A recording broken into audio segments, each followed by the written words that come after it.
Gece karanlık, gözler dikkatli, sokak sert, adımlar hızlı. Her köşe bir tuzak, her bakış bir tehdit. Durmak yok, devam, hayatta kalmalı. Gece karanlık, gözler dikkatli, sokak sert, adımlar hızlı. Her köşe bir tuzak, her bakış bir tehdit. Durmak yok, devam, hayatta kalmalı.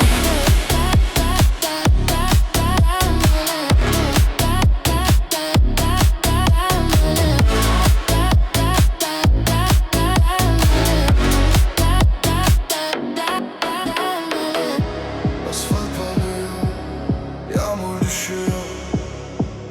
Her adım bir risk. Wir laufen durch Blocks, Taschen leer, alles real. Jeder Schritt ein Risiko, jeder kein Test. Schatten folgen uns, Augen wach, alles hart. Musik dröhnt, Herz pumpt, jeder Beat eine Strafe. Die Jungs stehen hinter mir, alles echt, alles klar. Kennen Gäste, jede Ecke, alles real.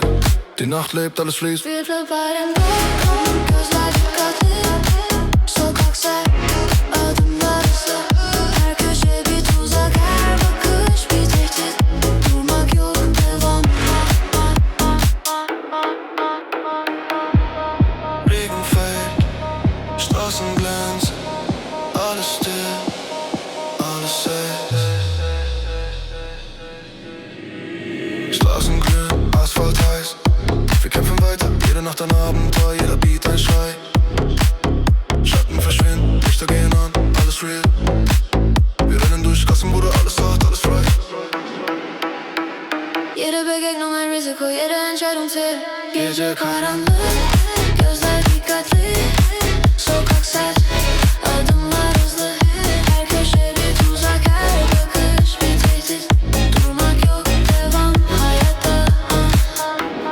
Gece karanlık, gözler dikkatli, sokak sert, adımlar hızlı. Her köşe bir tuzak, her bakış bir tehdit. Durmak yok, devam, hayatta kalmalı.